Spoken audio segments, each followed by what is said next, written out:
Donc moi je m'appelle Alain Canet, mais ça vous le savez. Je vais quand même me présenter. Donc je suis agroforestier. Je suis agroforestier parce que je suis né dans l'agroforesterie et je n'ai jamais fait que ça. Donc j'accompagne principalement des agriculteurs, mais pas que. J'ai beaucoup œuvré dans une structure qui s'appelle Arbres et Paysages 32. Aujourd'hui, je suis à mon compte et j'ai monté une société qui s'appelle BHBZ Agroforesterie. Mon métier, c'est de faire du conseil, de l'appui technique, d'imaginer les systèmes agroforestiers de demain et de s'appuyer sur les historiques, les actuels. Donc je suis très engagé dans la formation, dans l'insertion et avec de gros programmes sur la question de l'aridité. Moi, ce qui m'intéresse, et j'ai monté l'académie de l'agroforesterie, et Maxime est à l'académie avec moi. L'académie, c'est former des formateurs. Ce qui m'intéresse aujourd'hui, c'est la transmission, comme vous d'ailleurs, hein. C'est de former des formateurs pour que ces questions d'agroforesterie retrouvent leur juste place et que l'arbre soit traité correctement et pas mal traité. On a parlé de la PAC, on a parlé de l'arbre et encore, dans plus de 50% des cas, vu comme un ennemi alors que c'est un allié de premier rang. Bon, ici dans la salle, vous le savez, fondamentalement. Donc notre boulot, c'est très humblement, très modestement de lui redonner ses lettres de noblesse.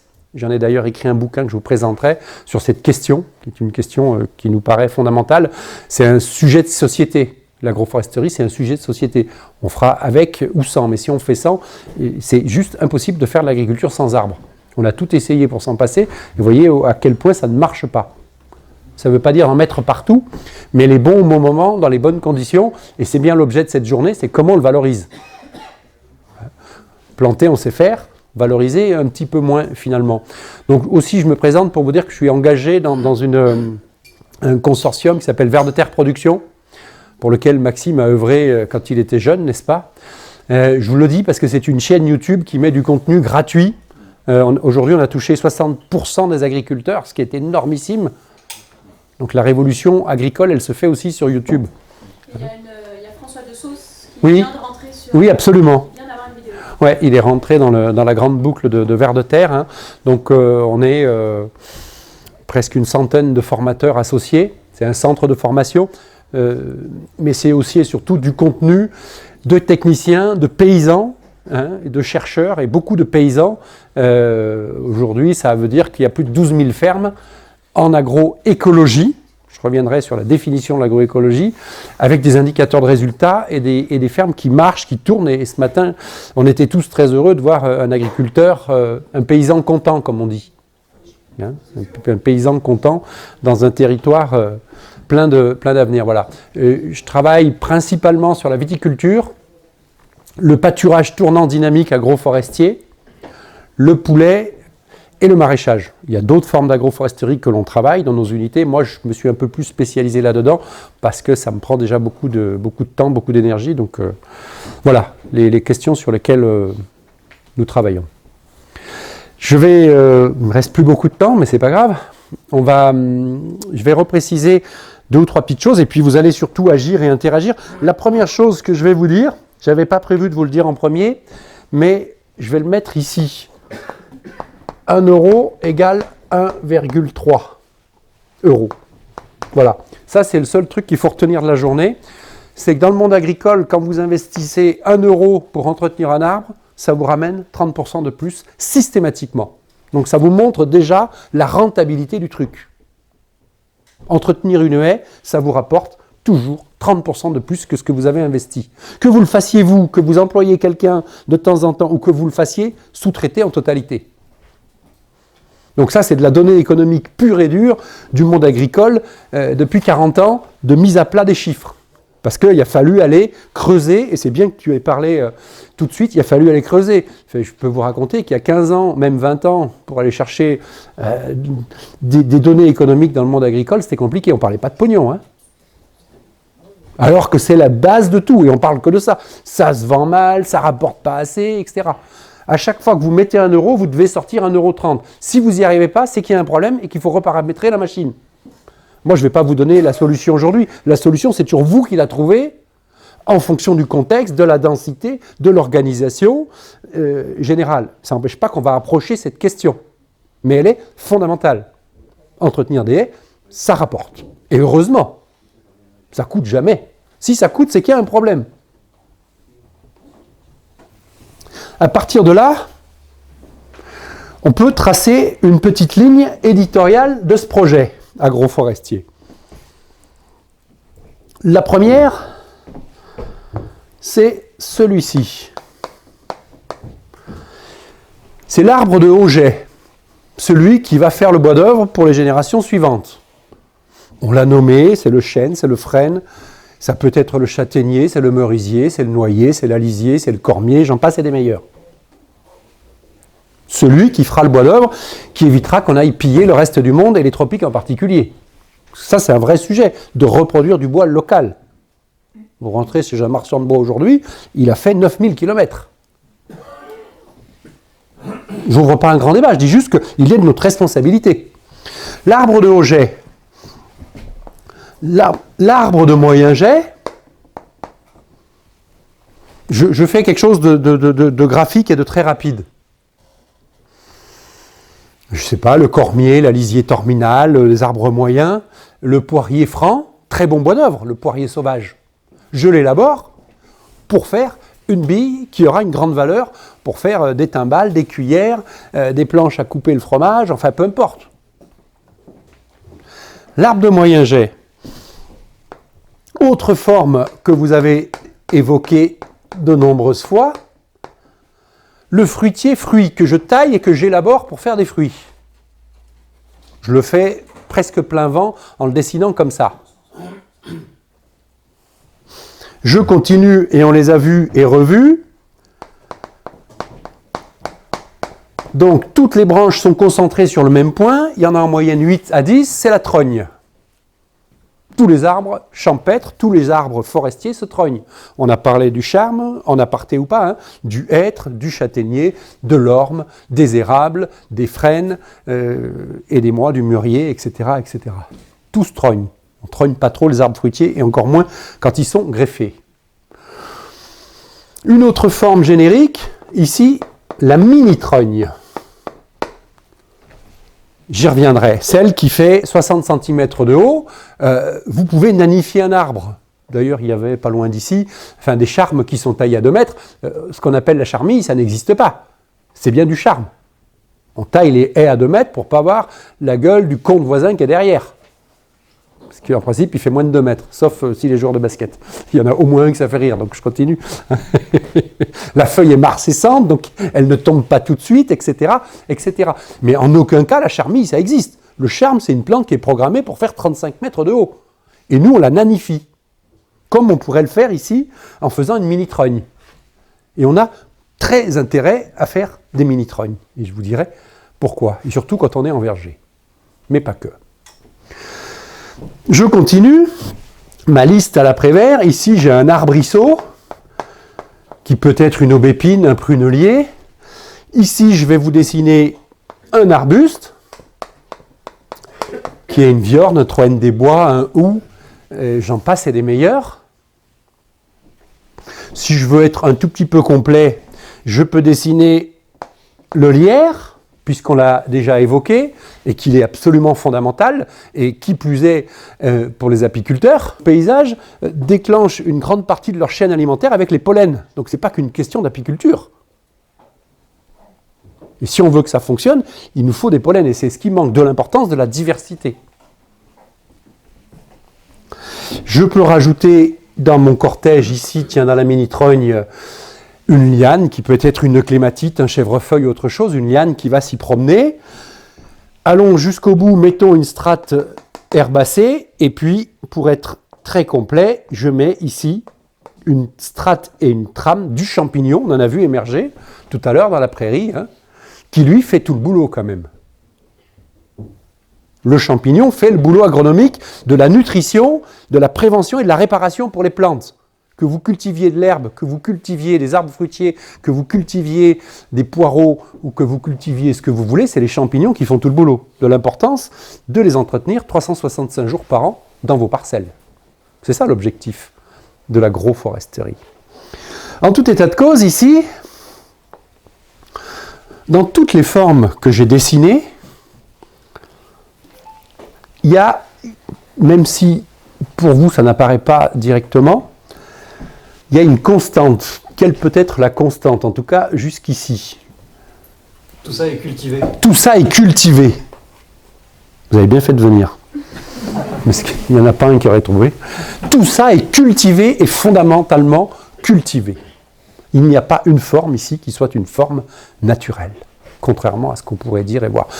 Simplement, ici, je reproduis bien ce qui se passe en forêt. En forêt, j'ai de la densité, de la concentration, donc il y a des champignons spécialisés qui vont faire tomber les branches, puisqu'elles servent à rien et qu'il faut faire monter l'arbre vers la lumière. Toutes ces formes sont taillées, gérées, cultivées. En agroforesterie, si vous ne taillez pas les arbres, vous vous plantez. On parle beaucoup de jardin-forêt, de forêt machin. Aujourd'hui, il n'y en a pas une qui va marcher si on taille les arbres. La première, c'est la mienne.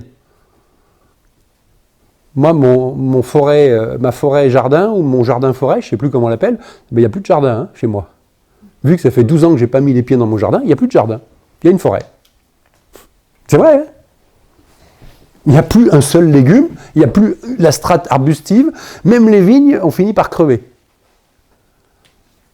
J'ai laissé faire, j'ai une belle expérience. Hein. Ça ne marche pas parce que je n'ai pas taillé les arbres. Je vais boire des coups avec les copains, j'ai sauvé des vignerons. Bon. Chacun son truc. Hein. En tout état de cause, ici, je suis agriculteur et quoi que je cultive, je pilote la lumière au pied de mes arbres. Et je règle et je régule la quantité de lumière nécessaire et suffisante à l'expression de toutes les plantes que je cultive, qu'elles soient pérennes ou pas. C'est pour ça qu'on a beaucoup travaillé avec certains de mes coéquipiers sur la viticulture, parce que c'était pour nous, tu vas dire ce que ça veut dire, mais peu importe, le sujet le plus complexe à traiter en agroforesterie.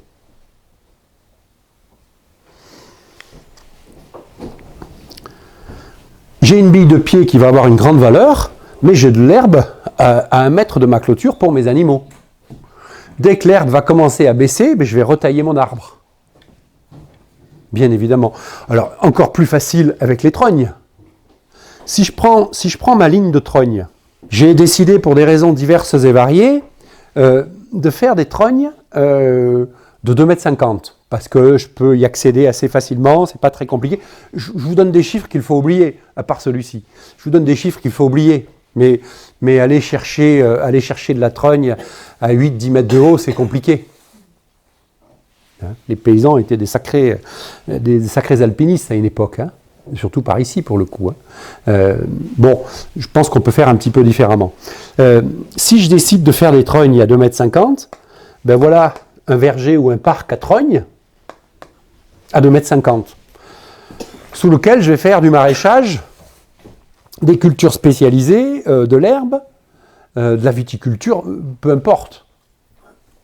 Donc je vais bien, et ça a été très bien dit ce matin dans ton projet, hein, je vais bien organiser le projet en fonction de l'ergonomie. J'ai une étrille à 12 mètres, je fais des multiples de 12. J'ai besoin de telles orientations, etc. Vous allez toujours calculer. Mais ici, là je parle maintenant, je les ai dessinées grosses, hein, puisqu'on est dans la valorisation. Ben, voilà une trogne taillée tous les ans. Une trogne taillée tous les ans, ça peut être par exemple les saules, parce qu'on fait de la vannerie, parce que ça fait de super préparations, on fait de l'eau de saule, parce qu'on bouture avec, peu importe. Et que le saule contient, qu'est-ce que ça contient, Maxime, le saule d'important?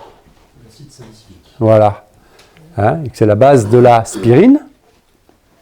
Et que pour les animaux, que vous fassiez de la poule, du cochon, de la vache, du canard ou de la chèvre, alors la chèvre encore pire, ça fait partie de la ration. Vous voyez les animaux, la plupart des animaux, à certaines périodes, ils vont chercher le saule, c'est-à-dire ils vont pousser la clôture pour aller chercher le saule, tellement c'est important pour eux. Je ne suis pas en train de dire qu'il faut en mettre partout. Hein. Encore une fois, pour l'instant, on rentre dans le projet doucement. Hein. Parce que Hélène m'a dit de donner toutes les réponses et moi je pose toutes les questions. Les réponses, c'est vous qui les trouvez, je ne les ai pas, moi. Donc le saule, je vais le tailler tous les ans. Mais je suis maraîcher, j'ai l'équivalent de 100 trognes à l'hectare. Mais je cultive des légumes dessous tout le temps, parce que je les taille tous les ans. Et que je réitère mon système racinaire et je suis le roi du pétrole, où je fais des médicinales, etc. Ce que je veux vous dire, c'est qu'ici, j'ai taillé à 12 ans, et ici, j'ai taillé à 3, 5, 7, 12. Vous allez réguler, que les trognes soient jeunes ou que les trognes soient vieilles, vous allez réguler la taille en fonction des objectifs que vous vous fixez, mais surtout, ici, bien évidemment, ça fait une ombre terrible, mais parce que je suis sur un coteau très exposé au sud, et que de toute façon, au mois de mai, l'herbe s'en va avec le premier vent qui passe. Donc, je laisse une canopée plus développée. J'en mets beaucoup, j'ai pas beaucoup de place, et j'ai des plantes qui ont besoin de beaucoup de lumière, je taille souvent. Mais voyez les principes, vous êtes les pilotes de la lumière. Si je prends l'exemple de la vigne, elle fructifie sur une dose de lumière qui tombe sur le bourgeon de l'année précédente.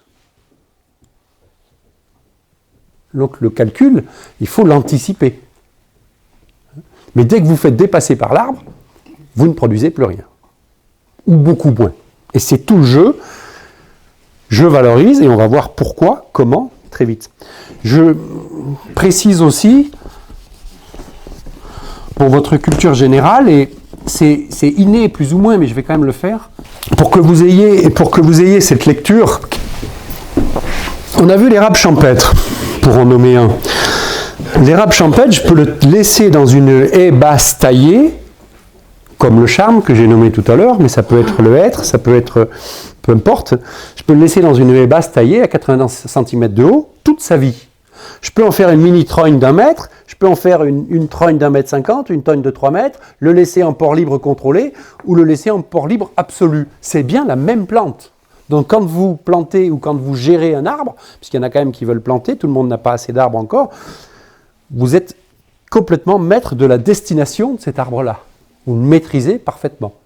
À vous de savoir ce que vous voulez, comment vous voulez le faire. Quelles sont les valorisations possibles du bois de cette trogne? Je vous écoute. Le BRF. Le BRF, que je mets dans la colonne fertilité. Il est impossible, impensable, et je pense que c'est plus le cas, de brûler une branche, puisque dans la branche, vous avez toute la fertilité. Si, c'est possible encore. Ah, bon. C'est dramatique de brûler une branche. C'est dramatique de brûler une branche parce que dans la branche, vous avez toute la fertilité. Reprenons l'exemple du saule. Reprenons l'exemple du saule qui est d'ailleurs une des premières plantes à fleurir et à fournir une quantité de ressources absolument incroyable pour les pollinisateurs, comme le noisetier. Dans notre maille, il faut qu'il y ait des saules, même s'ils ne sont pas chez nous, puisqu'ils sont dans la boucle de la construction des premières chaînes. Si je prends une branche de saule de 60 cm, que je la mets dans de l'eau distillée, 3 mois après, j'ai des racines, des feuilles et de nouveaux bourgeons. Ça vous montre la richesse, les réserves, les sucres et les composés secondaires qu'il y a dans une branche de saule. Vous mettez un bout de bois dans de l'eau inerte, il y pousse des feuilles. Mais si vous brûlez ça, mais vous brûlez la fertilité de votre sol. Donc jusqu'à 5 cm, le petit bois peut s'appeler du BRF parce qu'il concentre tout.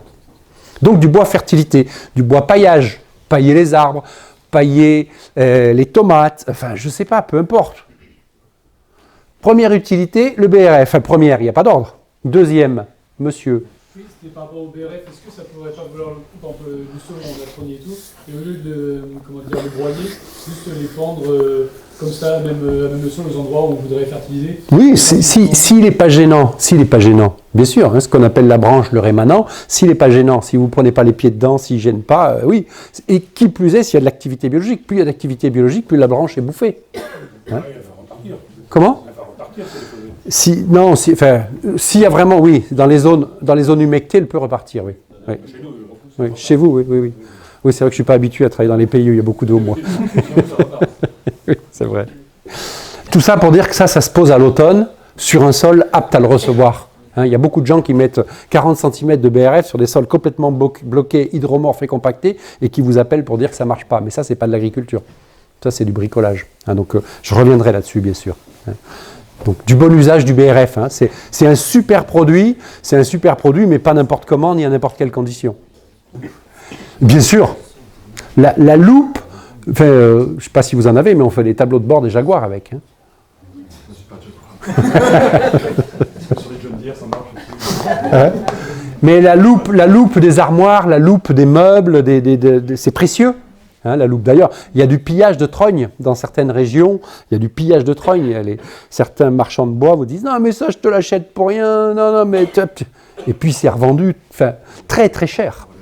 Oui, en Vallée de la Loire, dans le Perche, il y a du pillage de trognes organisé. Hein, des camions entiers de trognes qui partent pour la loupe. Oui, facile. Ça c'est la première transaction. La loupe, elle a 5 transactions. Hein. Quand ça arrive sur la table de l'ébéniste, c'est le morceau de trogne. Bon, voilà. Donc de la loupe, quoi d'autre? Du bois d'œuvre, pas beaucoup. Sur la trogne, peu, bien que quand on arrive à créer des trognes et à les entretenir régulièrement, on va le mettre entre parenthèses, hein, du bois d'œuvre, éventuellement. Si t'as pas l'un.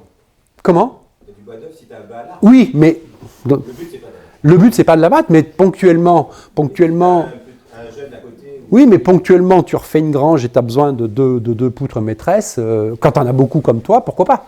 Hein, tu fais venir la scie, il est plein de nœuds, du coup, il est dur à couper, mais par contre, il pète jamais. Hein, non, mais ça aussi, il faut le dire. On a beaucoup déclassé les bois paysans sous prétexte qu'ils avaient des nœuds. Et puis, bizarrement, sur la cheminée, vous avez toujours la poutre maîtresse, elle est bourrée de nœuds, toute pleine de cavités, de machin, c'est la plus belle. Et vous avez déjà essayé de péter en deux une poutre pleine de nœuds? C'est impossible. Non, mais c'est vrai. Là aussi, on déclasse le bois sous prétexte qu'il a des nœuds, que ça vient de chez les paysans, et finalement, c'est celui qu'on retrouve dans les belles demeures avec le... Enfin bon. Donc, éventuellement, un peu de bois d'œuvre. Quoi d'autre sur l'utilité de ces branches-là, dont on a parlé pas mal ce matin? Ben, l'énergie, quand même. Hein. Ça peut être de la bûche, hein, énergie avec les différentes cases. Hein. Toute forme d'énergie. Je vais parler de santé, de qualité de santé des prairies par les oligo-éléments. Ah, mais ça, c'est sûr. Santé du sol. Les trognes sont des activateurs de premier ordre pour les combinaisons, les organisations du sol. Et ça, notre travail au Maroc, dans des conditions extrêmement arides, nous a, pour info, hein, je le dis partout où je passe, mais les paysans cultivent sur des dizaines, voire des centaines de milliers d'hectares, le frêne au Maroc. Une plante d'eau. Ça laisse songeur. Hein. Du coup, l'intérêt de la trogne dans ce cas-là, c'est la décomposition racinaire? Absolument, notamment. Hein. La trogne, quand vous enlevez tout en haut, vous enlevez presque tout en bas. Donc du coup, du bois mort, du coup de l'eau libérée, du coup des champignons. Donc du coup, on appelle ça des zones d'hyperfluidité. C'est-à-dire que j'ai une trogne là, j'ai de la prairie là, j'ai une trogne là. Les uns communiquent avec les autres et réhydratent la masse mycorhizienne, réhydrate la rhizosphère. Les écosystèmes fonctionnent avec du bois mort. Hein? Quand on coupe une trogne, c'est bien l'hiver en général. On coupe quand on a le temps et quand on en a besoin, mais principalement l'hiver. Si on coupe à l'hiver, le système racinaire il est moins perturbé, non? Puis,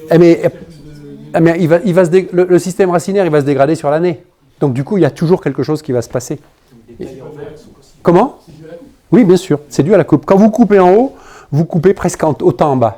C'est aussi pour ça que la trogne ne vous embête pas dans la prairie, la trogne ne vous embête pas dans le verger, la trogne ne vous embête pas dans le maraîchage.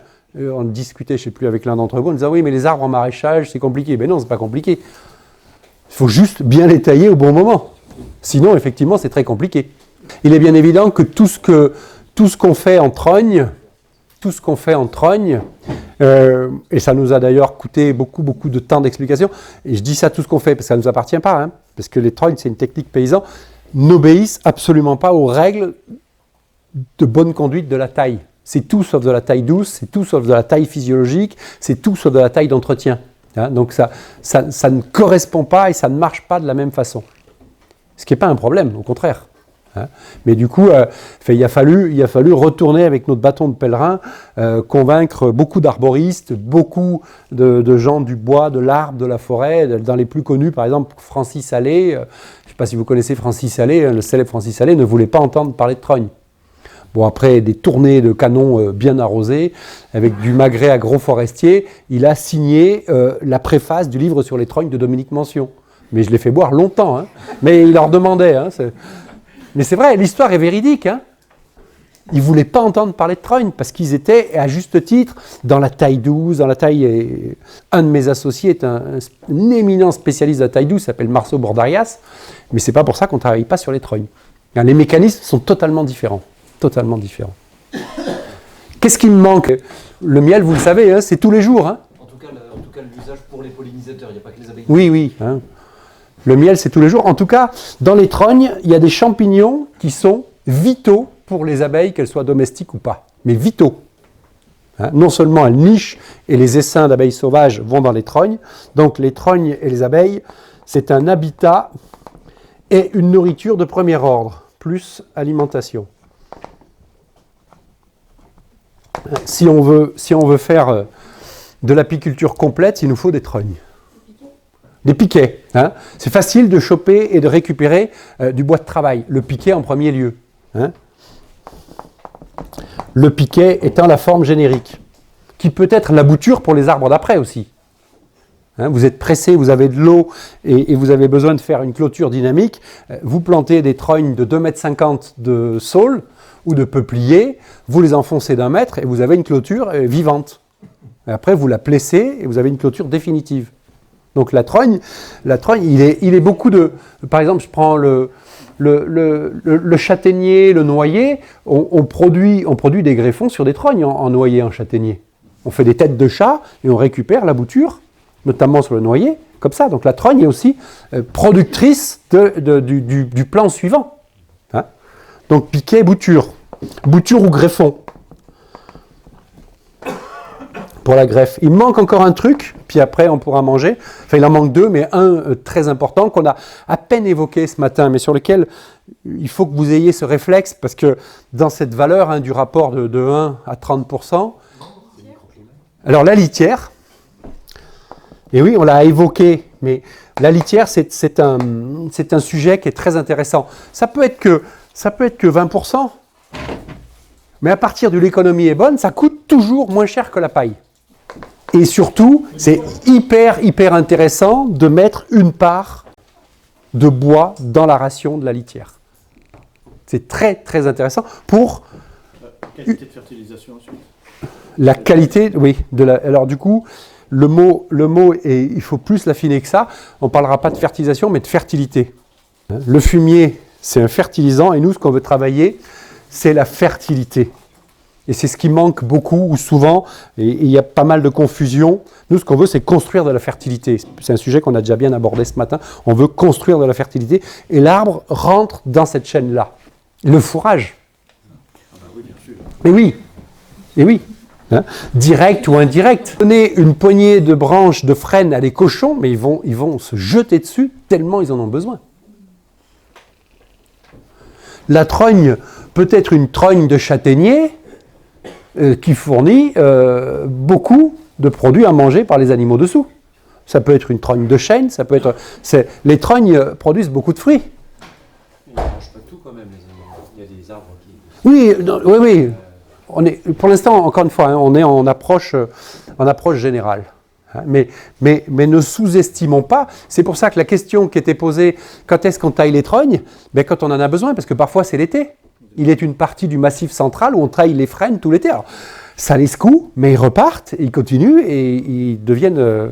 Puis on taillait les frênes à la sécheresse quand il n'y avait plus de... Absolument. Et il y a des coins qui se déshydratent, comme une grande partie de l'Hexagone, il y a des coins qui se déshydratent aujourd'hui. Quand le paysan démarre la tronçonneuse, les vaches arrivent. Elles savent qu'au bruit de la tronçonneuse, il va y avoir des branches au sol.